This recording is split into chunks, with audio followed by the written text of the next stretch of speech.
7,000 है, 6,000 है, 5,000 है, तेरा खर्चा 25,000 में नहीं चलता, तेरा खर्चा 50,000 में नहीं चलता, और तू इमामों की तनख्वाहों में कोई इजाफा करने के लिए तैयार नहीं है। ट्रस्टियों और सदरों, मुतवल्लियों, सेक्रेटरियों, कान खोल कर सुन लो, कयामत में सबसे सख्त अजाब तुम्हारे ऊपर होगा और तुम्हारा ही हिसाब किताब बहुत सख्ती के साथ लिया जाएगा।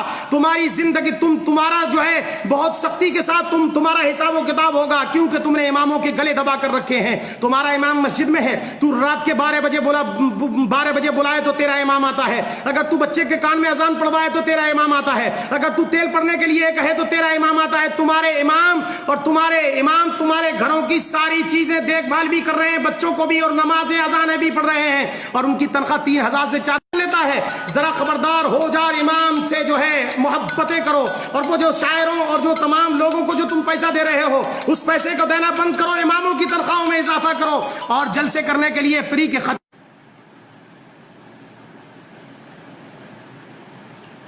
खतीबों को पैसा देने से बेहतर यह है कि अपने इमामों की तनख्वाहों में इजाफा कर दो, ताकि क़यामत में तुमसे हिसाब किताब।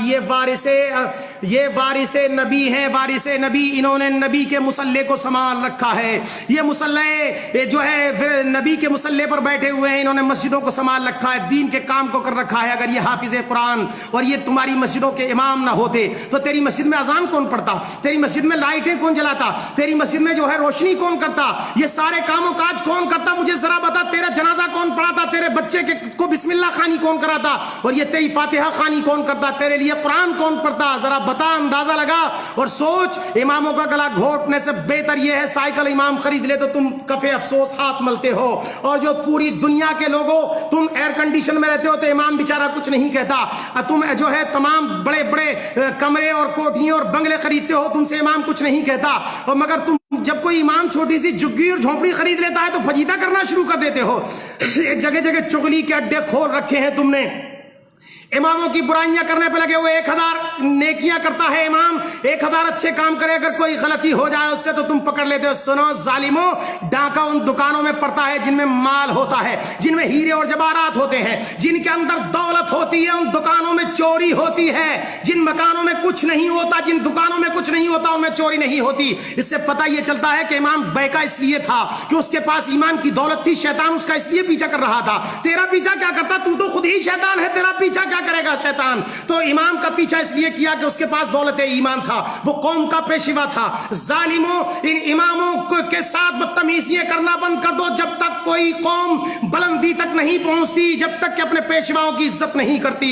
तुमने दुनिया की, तेरी 25,000 तनख्वाह हो तो तेरी पूर नहीं पड़ती, 50,000 है मौलाना फिर भी कमी रह जाती है। तेरे बेहतरीन कपड़े और तमाम के तमाम इंतजाम इंतजाम देख कर इमाम ने कभी आह नहीं करी। मगर सुन, इमाम इतर लगा ले तो तुझे परेशानी होती है, इमाम अच्छा कपड़ा पहन ले तो तुझे परेशानी होती है, इमाम शेरवानी सिलवा ले तो तुझे परेशान होती है, इमाम साइकिल पर चला जाए तो तुझे परेशान होती है, तू फ्लाइटों में घूमे, इमाम साइकिल पर घूमता है। जालिमों, तो तुम्हें तकलीफ हो जाती है। अपने इमामों के पीछे ना पड़ो। कयामत में जब मुस्तफा प्यारे पूछेंगे कि मैंने अपनी मिल्कियत और मीरास का इनको पेशवा बना करके तुम्हारे बीच में भेजा था, जिन्होंने तुम्हारे बच्चों को कुरान पढ़ाया, जिन्होंने तुम्हारे लिए कुरान खानी पढ़ी, जिन्होंने तुम्हारे लिए जो तिलावत कलामुल्लाह किया, जिन्होंने तुम्हारे बुजुर्गों के लिए ईसाले सवाब किया, जिसने तेरा 40वां 10वां पढ़ा, जिसने तेरी फातिहा खानी करी, उन इमामों के तुम हाथ धोकर पीछे पड़ गए थे। सुन लो ट्रस्टियों, जालिमों, सुन लो तमाम कमेटियों के लोगों, सुन लो, तुम्हारी जिंदगी में इनकलाब पैदा नहीं हो सकता।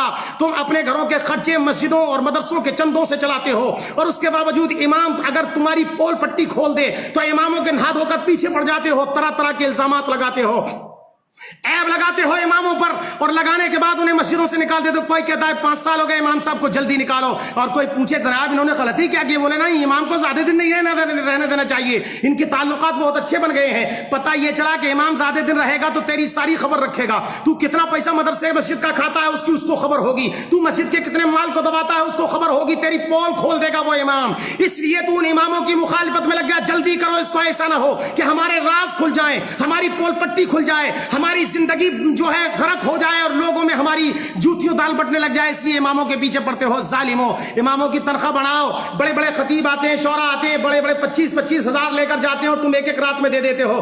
امام کی 3500 روپے تنخواہ، امام کی 3000 روپے تنخواہ، کبھی تو نے سوچا اور امام سے پوچھا کہ تمہارا 2500 میں خرچہ کیسے چلتا ہے، تمہارا جو ہے 3000 میں خرچہ کیسے چلتا ہے، تم اتنے بڑے کام کو کیسے کرتے ہو؟ تو نے کبھی نہیں پوچھا، امام سے آ کر ایک مرتبہ بھی نہیں پوچھتا کہ تیرے بچوں کو کپڑے بنے کہ نہیں بنے ہیں، تیرے بچے کی بیماری کے لیے کوئی علاج کا انتظام و انتظام ہے کہ نہیں ہے۔ امام بخار میں پڑا رہے کمرے میں، ایک بھی مقتدی آ کر نہیں دیکھتا، ایک بھی جو ہے مدرس پڑا رہے اسے آ کر کے نہیں دیکھتا۔ ظالموں، تم پر لازم ہے کہ تم اپنے اماموں کی خبر کرو، اور یہ تم پر کورونا وائرس کا جو عذاب آیا ہوا ہے سن لو، یہ صرف اور صرف تمہاری بدتمیزیوں اور اپنے پیشواؤں کی جو کے اوپر جو ہے ظلم و ستم کرنے کی وجہ سے آ رہا ہے۔